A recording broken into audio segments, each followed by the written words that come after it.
오늘 우리가 함께 나눌 본문은 예수님과 니고데모 사이에 오고 간 유명한 대화입니다. 8절까지 낭독했습니다만 이 두 사람의 대화는 15절까지 이어집니다. 예수님과 니고데모 사이의 대화를 주의 깊게 들었던 사도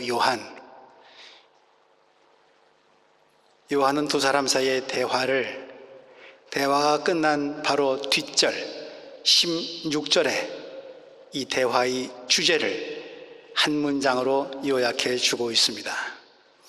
우리가 너무도 잘 아는 요한복음 3장 16절이 그것이죠. 하나님이 세상을 이처럼 사랑하셔서 당신의 외아들을 주셨으니 이는 누구든지 그를 믿는 사람마다 멸망하지 않고 영생을 얻게 하려 하십니다. 요한복음 3장 16절 누군지 다 외고 있는 말씀입니다만 참 복음의 핵심이 담겨 있는 하나님이 누구시냐, 예수님이 누구시냐, 교회가 무엇하는 곳이냐 라고 물어봤을 때 이 한 구절로 다 대답해도 족한 이 구절의 배경이 예수님과 니고데모 사이의 대화입니다. 말하자면 두 사람 사이의 대화는 누구든지 구원을 얻을 것이다. 누구든지 인류 전체를 말하는 거죠. 인류 구원을 향한 하나님의 뜻, 어떻게 하면 인간이 구원, 영원한 생명, 참 생명을 얻을 수 있을 것인가 하는 것에 대한 물음이요 답이고 대화입니다. 요한복음 3장 16절이 니고데모와 예수님 사이에 이어진 대화의 핵심이라고 하는 것을 우리가 염두에 두면서 두 사람 사이의 만남과 이야기의 나눔을 조금 살펴보고 싶습니다. 어느 날 밤 니고데모라는 사람이 예수님을 찾아옵니다. 니고데모, 그는 유대 종교 지도자였습니다. 유대 종교 지도자들 중에서도 바리새파인이었습니다. 가장 엄격하고 보수적이고 전통적인 사람들입니다. 종교적인 문제라고 하면 바리새파 사람들을 따라갈 사람이 없습니다. 철저합니다. 또한 게다가 그는 유대인들의 최고 의회 산헤드린이라고 하는데 입법, 사법을 다 총괄하고 다루고 있는 명실공히 유대 최고 권력기관입니다. 거기에 의회원입니다. 그러니 니고데모, 대단한 지식과 경험과 지위와 권위로 무장된 종교인이고 정치인이고 지도자입니다. 이런 고위직 지도자가 왜 예수님을 찾아왔을까요? 추측입니다만 무언가 이 대단한 사람이 풀리지 않는 무슨 문제, 고민거리가 있었음직합니다. 니고데모의 물음이, 고민이 무엇이었는지 우리가 오늘 갖고 있는 본문만으로는 정확하게 헤아릴 길이 없습니다만, 그러나 그가 예수님을 찾아갈 정도의 결코 가볍지 않은 커다란 문제를 가지고 씨름하고 있었을 것 같다라는 추측은 해도 지나치지 않을 것 같습니다. 문제와 씨름하던 그는 백성들에게 한참 존경을 받고 있고 그를 좇고 있던 무리들이 많았던 예수를 생각합니다. 바리새파 사람들에게는 걸림돌이 되기도 했지만 걸림돌이 되면 될수록 예수라는 분이 끌어당기던 매력은 대단합니다. 그리고 그 말씀의 권위는 참 이전에 듣도 보지도 못한, 경험하지 못한 새로운 것이었습니다. 그는 예수를 생각합니다. 예수라면 어떻게 생각할까? 예수라면 이 문제에 무슨 대답을 줄까? 혹시 이 문제 어떤 해법도 알 수 있는 길이 생기지 않을까? 자신이 갖고 있던 문제 해결에 있어서 예수와의 만남을 니고데모는 중요하게 생각했을지도 모릅니다. 결과적인 얘기입니다만 그는 답을 얻을 수 있는 좋은 정보의 출처를 제대로 잡은 것입니다. 우리의 신앙생활에 있어서도 마찬가지 아닙니까? 여러분들은 언제 하나님을 찾으십니까? 내 능력으로 어쩔 수 없을 때까지 해보다가 버틸 때까지 버텨보다가 도저히 안 되겠다 싶으면 그때서야 비로소 하나님 찾으십니까? 아니면 하나님이 나를 찾아내 주시기를 바라면서 숨바꼭질하고 있지는 않습니까? 아니면 하나님이 나를 찾아내시면 어쩌나 싶어서 두려워 숨어 계시지는 않습니까? 인생에 어떤 풀리지 않는 문제로 괴로워하고 계십니까? 게다가 풀리지는 않지만 어렵긴 하지만은 꼭 해법을 찾아야 되겠다는 답을 얻고자 하는 열망이, 갈증이 있습니까? 그렇다면 여러분이 갖고 있는 문제가 무엇이든지 간에 이거 어쩌지? 왜 이러지? 어떻게 할까? 라고 발만 동동 구르면서 묻지만 말고 진지하게 묻는 동시에 해법을 풀 수 있는 길을 바르게 찾아가야 할 겁니다. 우리 주님이 우리가 어떤 문제이든 어떤 문제에 닥쳐있든 당신 앞에 가져오기를 우리 주님은 기다리고 계십니다. 우리 주님은 우리의 육신과 마음과 영혼에 좋은 답을 갖고 준비하고 계십니다. 수고하고 무거운 짐진 사람들아 다 내게로 오너라. 주님의 말씀입니다. 그런데 이 니고데모라는 사람이 하필이면 왜 밤에 찾아갔습니까? 성경학자들은 얘기합니다. 안 그래도 미운 털 박혀있는 예수 만나보고 싶지만 눈치가 보이지 않겠냐. 그러니 남들이 잘 못 보는 야음을 틈타서 가지 않았을까. 동료들이 좀 무서웠던 거죠. 그렇게 생각해 볼 수도 있을 것 같습니다. 또 혹은 낮에는 예수라는 분이 워낙 인기가 많아서 사람들에게 둘러싸여 있으니까 접근하기가 쉽지 않았을지 모릅니다. 니고데모의 문제는 좀 깊숙한 마음을 열고 대화하고 싶은 긴 시간을 좀 필요로 하는 그런 주제였을런지도 모릅니다. 요한이 굳이 기록하지 않아도 될 것만 같은 낮이면 어떻고 밤이면 어떻습니까? 밤이라는 구체적인 때를 시시콜콜 이렇게 기록한 이유 무엇일까요? 요한복음의 전체 내용을 묵상하다 보면 어둠과 빛이라고 하는, 빛이 세상에 들어오니 어둠이 빛을 이기지 못했습니다 라는 첫 장부터 시작해서 빛이신 예수님을 드러내고 있는 복음서이기도 합니다. 그래서 밤에 아마 빛을 갈구하는 니고데모의 심정을 그렇게 표현했을런지도 모르겠습니다. 밤, 글쎄요, 우리가 주님을 찾고 구할 수 있는 때가 비록 밤뿐은 아니겠습니다만 언제 어디서고 주님을 찾아야겠습니다만서도 다급할 때, 내가 필요할 때 그때만 예수 찾고 하나님 부르지 말고 여러분들 평소에 낮에는 좀 많이 분주하시지요. 정신도 없지요. 약속도 많고 뭐 이렇게 깊이 생각하기 쉽지가 않습니다. 낮에 흥분과 어려움이 가라앉은 때, 밤 시간입니까? 혹은 새벽 시간입니까? 하나님께 집중할 수 있고 나하고 하나님하고 좀 내면적인 대화를 할 수 있는 그런 시간 잠시라도 따로 한번 빼어내 보십시오.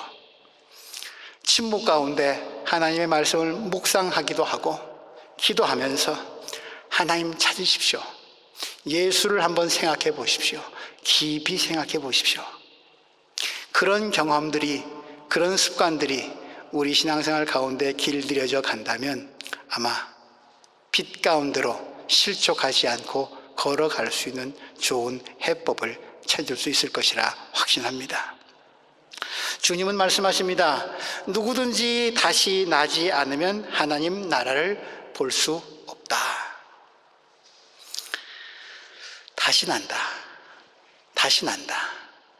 성경 번역에 따라서는 거듭난다라는 말로도 표현되어 있고요. 쉽지 않은 말입니다. 다시 난다. 헬라어 원문을 보니까 아노센이라는 말로 표현되어 있는데 거듭난다, 다시 난다는 뜻도 물론 있고요. 위로부터 난다, 이런 뜻도 있습니다. 위가 어딥니까? 우리 가끔 이런 말 하죠. 그거 윗분이 도우셨어. 물론 고위 관료직을 얘기할 때도 있지만 우리 신앙인들이 얘기할 때 하나님을 지칭하는 거죠. 위에서 도와주셨어. 하늘의 도우심을 말하는 거죠. 말하자면 위로부터 났다, 하나님으로부터 났다라는 뜻입니다.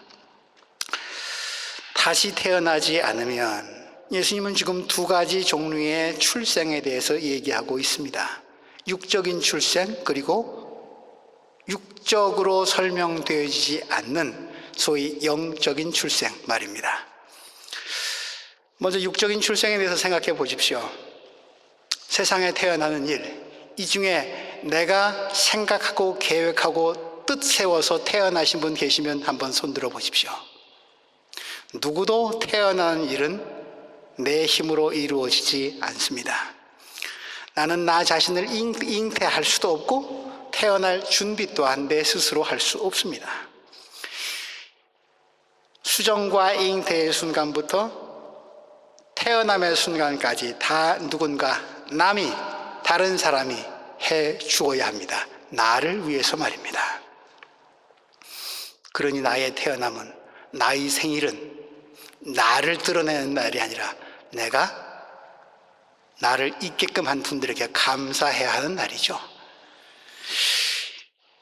육적인 출생도 남이 도와주어야 하듯이 영적인 출생도 이와 비슷합니다. 다만 영적인 출생, 사람이 돕는 게 아니라 하늘, 하나님이 도와주셔야 합니다. 하나님이 전적으로 책임지고 맡아주셔야 이루어지는 일입니다. 이 영적인 출생을 주님은 오늘 하나님 나라의 백성이 되는 길이라고 말씀하고 계신 것이죠. 헌데 당대의 지식인이었던, 참 아는 게 너무너무 많았던 니고데모, 주님의 말씀의 뜻을 이해하지 못합니다. 늙은 사람이 어떻게 엄마 뱃속에 다시 들어갔다 나올 수 있습니까? 라고 반문을 합니다. 자신의 지식과 경험 혹은 선입견과 편견의 테두리가 얼마나 공고한지 알 수 있는 장면이죠. 우리 시대도 그러하지 않습니까? 얼마나 많은 지식인들이 영적인 진리에 무지한 채, 무관심한 채, 그것은 무식한 사람들이나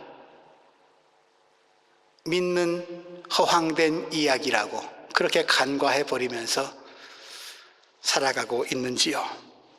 지성, 영성 같이 가면 참 좋겠는데 반드시 정비례하지만은 않은 것 같습니다. 그래서 우리는 지성인이 회심해서 종교인이 되면 굉장히 큰 뉴스로 다룹니다.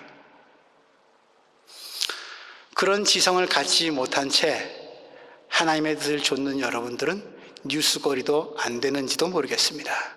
그러나 사실은 하나님 나라에서는 지성인을 1순위로 매기시는 것이 아니라 여러분들의 영혼의 성장의 높이를 먼저 보고 계십니다.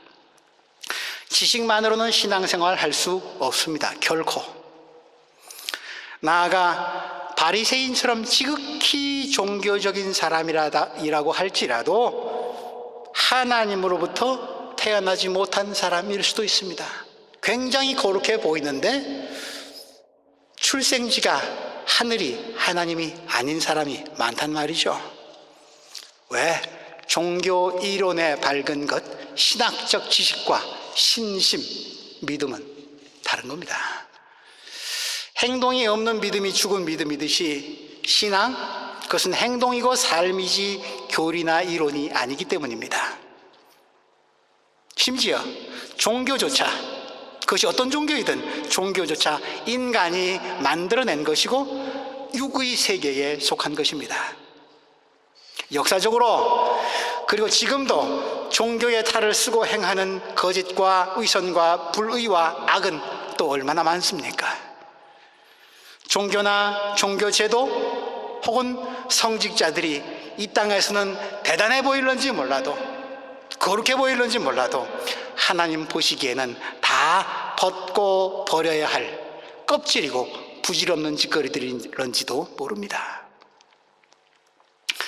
25절 말씀이 그러고 보니까 눈에 들어옵니다. 오늘 본문 앞절 말씀이죠. 2장 25절 말씀, 2장 마지막 구절인데, 예수님은 어느 누구의 증언도 필요하지 않으셨기 때문이다. 그는 사람의 마음속까지 있는 것이 다 알고 계셨기 때문이다. 사람의 마음속까지 다 꿰뚫고 계신 주님. 예레미야 예언자는 부패한 것 중에서 가장 썩은 것이 인간의 마음이라고까지 한탄을 했는데, 사람 속까지 다 꿰뚫고 보시는 주님, 그 안에 어떤 참 드러나진 않지만 드러내놓으면 참 없애야 마땅할 것들,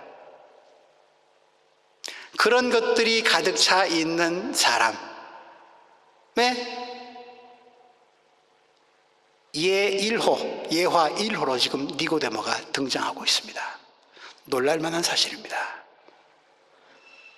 세리나 창녀나 문둥이나 죄 많은 사람들이 사람 믿을 게 못 돼 라고 예수님이 그렇게 판단하셨으면 그런 사람이 먼저 나와야 할 것 같은데, 당대 최고의 종교 지도자가 믿을 거 사람 아니야, 나는 너희들 속에 뭐가 들어있는지 알아 라고 그렇게 판단하신 주님이, 아신 주님이 제1호로 내세운 사람이 니고데모입니다. 우리의 속사람이 화들짝 깨어나는 장면이기도 하죠. 사람이 얼마나 의지할 게 못되는 존재인지 예수님 뿐입니까? 우리도 알죠. 권력자들, 재산가들, 지식인들, 좀 잘 나간다고 하는 사람들, 그렇게 믿을 만한 사람 됩니까? 우리의 경험으로도 압니다. 오늘 예수님 그 현실을 정난하게 고발해주고 계십니다. 그리고 계속해서 말씀하십니다. 누구든지 물과 성령으로 하지 않으면 하나님 나라에 들어갈 수 없다. 당시 유대교인들은 이방인들이 유대교로 개종했을 때 세례를 주었습니다. 세례를 주면서 이렇게 말하죠. 너는 새로 태어난 애기야. 물로 씻었다는 거예요. 이제 이방인의 옛 껍질을 벗고 새로 태어난 겁니다. 우리가 어느 나라의 국적을 새로 취득하면, 시민권을 받으면 이전 나라에, 이전 지역에 속해 있던 모든 관습과 율법에서 벗어나듯이 유대교를 믿기로 개종하면 이전의 관습과 틀에서 벗어나는 새 아기가 되었다고, 말하자면 돌아섬의 증거로 물 세례를 주었습니다. 기독교식으로 얘기하면 이것을 회심, 회개라고도 얘기할 수 있겠죠. 주님은 오늘 그래서 말씀하시는 겁니다. 물과 돌아서라. 인간 마음속 깊은 곳까지 꿰뚫어 보시는 주님이 돌아서야지, 거기 머물러 있으면 안 되지, 일어서야지, 회심을 말씀하고 계십니다. 내가 알고 있는 율법과 종교적 지식과 경험과 판단, 거기에 의지하지 말고, 거기에 매달리지 말고, 그게 얼마나 사람 산 세상을, 하나님의 구원의 뜻을 가리고 있는지 아니? 돌아서라, 버려라. 그것이 물로 거듭나라는 얘기의 뜻일 것입니다. 우리의 경험과 선입견이 얼마나 이기적이고 악한지,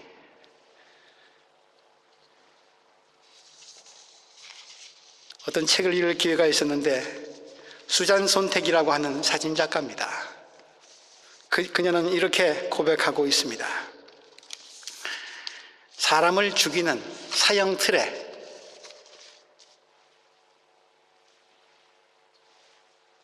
그를 사형에 내몬 사람, 그를 온갖 고문을 통해서 죽이는 사람, 그리고 그것을 바라보고 있는 사람들, 그리고 그런 광경이 찍힌 사진을 보고 있는 독자인 나, 그 모든 사람들을 이렇게 평가하고 있습니다.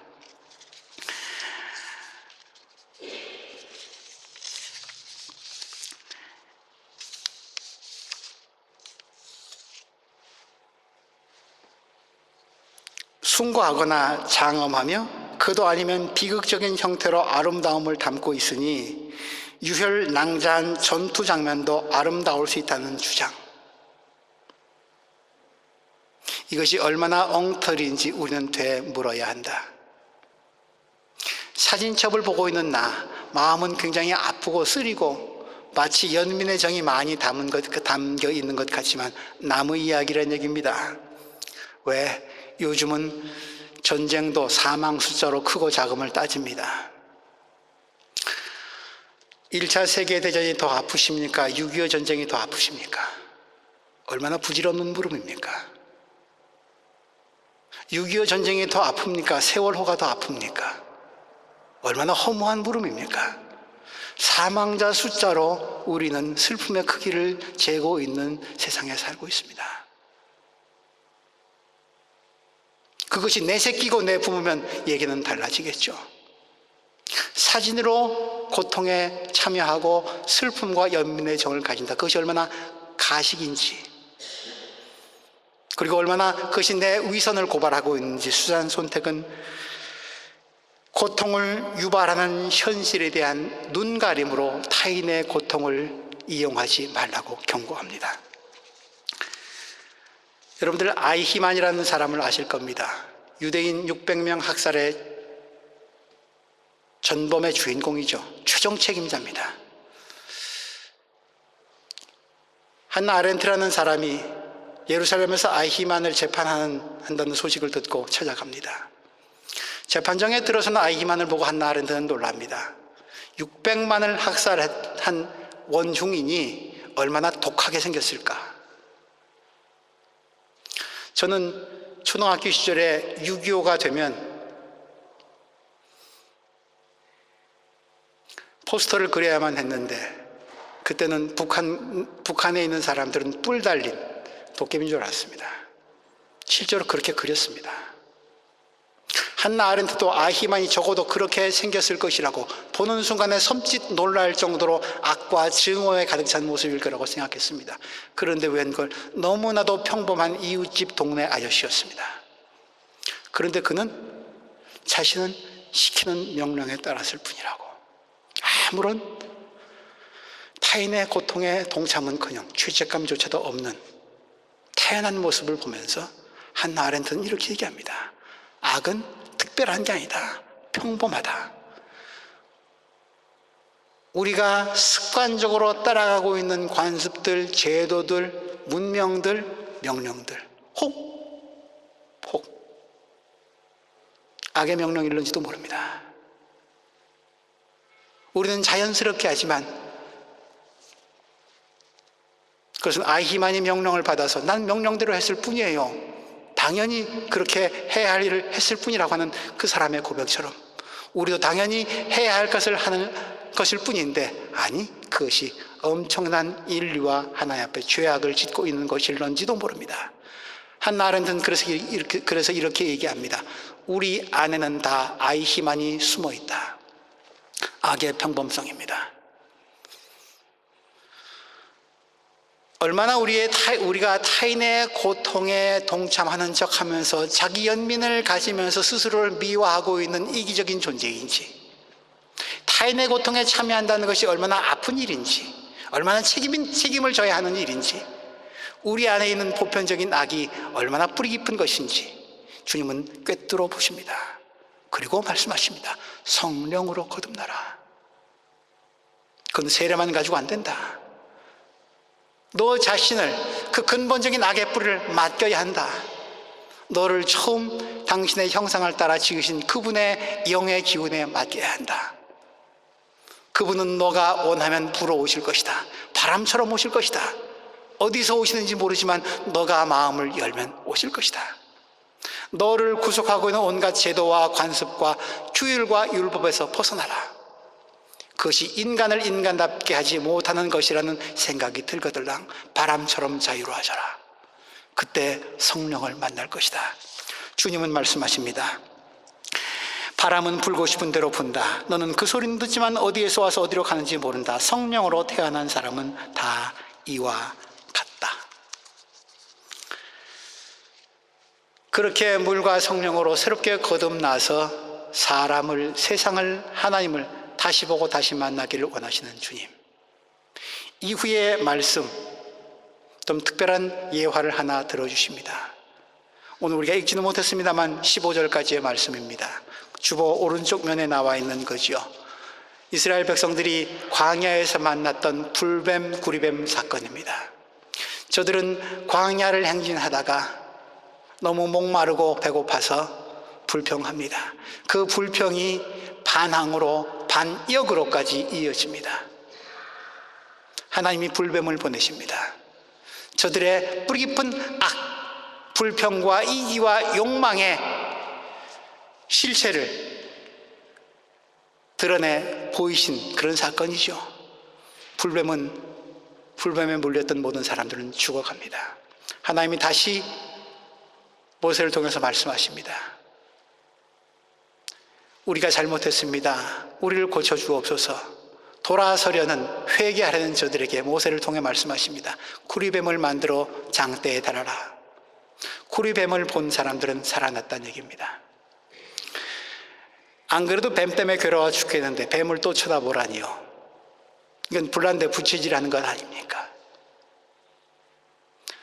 우리가 스스로 만들어낸 고난, 아픔, 그리고 고통, 혹은 우리가 살면서 어쩔 수 없이 겪을 수밖에 없는 삶의 모순들, 그 모든 것들 주님은 말씀하십니다. 지나치기를, 거쳐가기를, 깊숙이 오히려 들어가기를, 불뱀을 피해서 날개를 달고 광야를 살짝 건너가는 방법은 없습니다. 뱀은 뱀으로 맞서야 합니다. 고난은 고난으로 이겨내야 합니다. 고난은 그 쓴 잔을 받아 마셨을 때에야 지나갑니다. 주님의 십자가도 그러했습니다. 구리뱀, 주님은 구리뱀이 높이 들렸듯이 십자가에 달리셨습니다. 고난을, 악을 다 빨아들이셨습니다. 인간들이 당하고 있는 고통의 모든 근본적인 뿌리를 안고 가셨습니다. 쉽지 않은 일이었습니다. 악과의 싸움이었습니다. 무덤까지 내려가였습니다. 지옥에까지 내려가였습니다. 마침내 승리하고 올라오셨습니다. 십자가에 달리신 주님이 높이 들려 승리하신 것이죠. 그것 바라보라는 말씀입니다.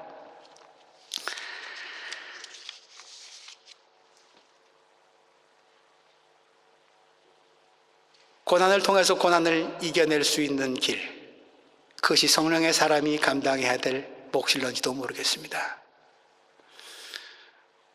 우리 조국의 이야기를 해서 참 마음이 많이 아픕니다만 우리 교우들이 기도해야 할 주제라서 이렇게 말씀을 드립니다.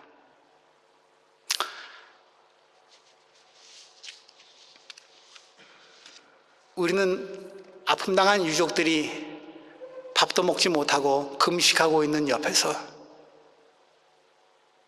피자와 치킨을 시켜 먹고 먹자 파티를 하고 있는 그런 사회를 살고 있습니다. 타인의 고통에 참여는커녕 동참은커녕 비아냥거리고 야비합니다. 야유합니다. 엊그제 5.18 우리 민족에 또 씻을 수 없는 상흔이 남겨있는 날이 지났습니다.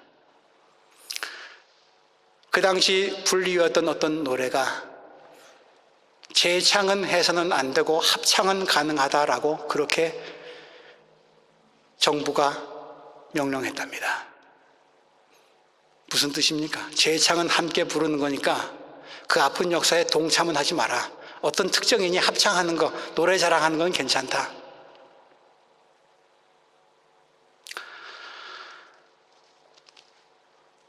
우리를 물어뜯는 불뱀은 지금도 도처에서 살결인 눈초리로 우리를 쳐다보고 있습니다. 잡아먹히기, 독을 품고 우리 가운데, 우리 삶 가운데 독을 퍼뜨리기 참 쉬운 세상입니다. 그 가운데서 주님은 구리뱀을 쳐다보라 하십니다. 고난의 자리를 거친, 고난을 통해서 생명을 이끌어내신 주님을 바라보는 말씀으로 들려옵니다. 사랑하는 교우 여러분들, 모세가 광야에서 뱀을 든 것 같이 인자도 들려야 한다. 그를 믿는 사람마다 영생을 얻게 하려는 것이다. 3장 16절과 같은 말씀입니다. 영원한 생명을 사모하십니까? 그렇다면 마땅히 지고 가야 할 십자가가 있다는 얘기입니다. 인자가 들렸듯이 우리도 들려야 하는 자리가 있다는 얘기입니다. 한국 한인교회 50년 세월 헤아리고 있습니다. 어떤 역사 헤쳐오셨습니까? 고난에 동참하신 횟수가, 사건이 많다면 우리는 그만큼 성령이 지배하는, 성령의 능력과 은총 아래에 있는 교회라는 증거일 것입니다. 세상 도처에서 우리를 삼키려는 불뱀이 많이 보이십니까? 여러분들이 성령의 능력을 가지신 분이라는 증거일 것입니다. 니고데모의 오랜 대화 끝에 하나님이 세상을 이처럼 사랑하셔서 외아들을 주셨으니 이는 그를 믿는 사람마다 멸망치 않고 영생을 얻게 하려 하십니다. 우리 말씀에 새기면서 저는 독일 사회 또한 바랍니다. 지금 난민들이 많이 몰려들고 있습니다. 유럽 사회가 몸살 앓습니다.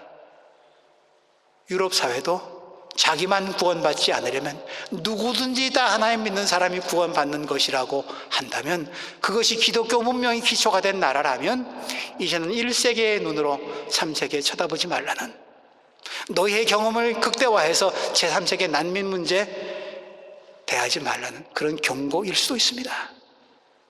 난민은 독일 사회를 잡아먹을 것 같은 불뱀처럼 보이는지도 모르지만, 그러나 그것은 그 불뱀을 통해서 하나님이 어떻게 구원으로 이끄신지 구리뱀의 역할을 할 수도 있다고 생각합니다. 타인의 고통을 통해서 나의 삶의 지평을 영생으로까지 넓혀가는 일, 1세계와 3세계가 더불어 살 수 있는 길을 하나님은 불뱀을 통해서라도 알려주시고자 한다는 일,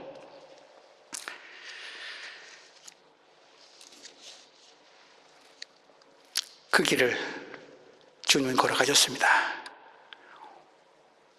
니고데모뿐 아니라 온 인류를 구원하기 위해서.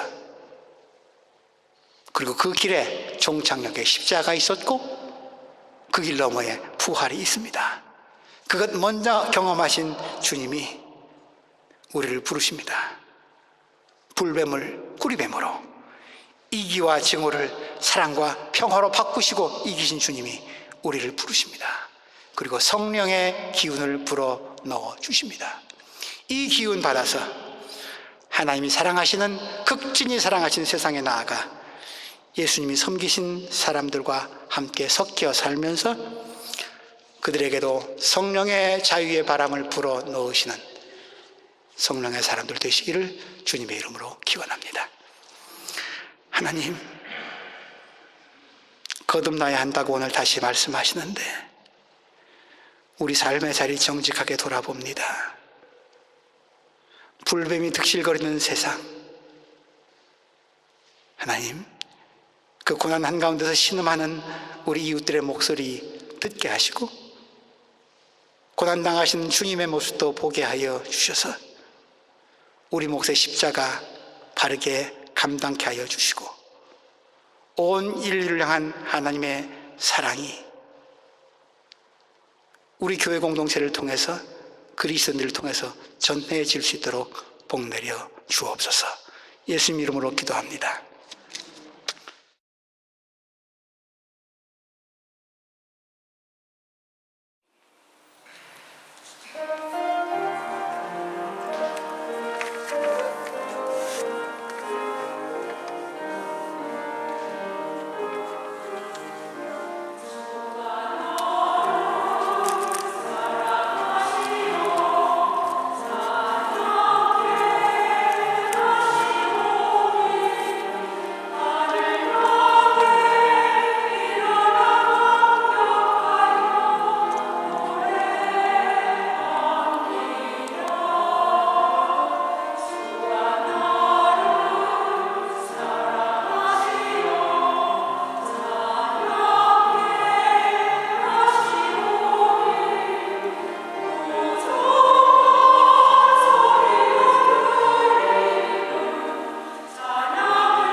주가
주의 이름 높이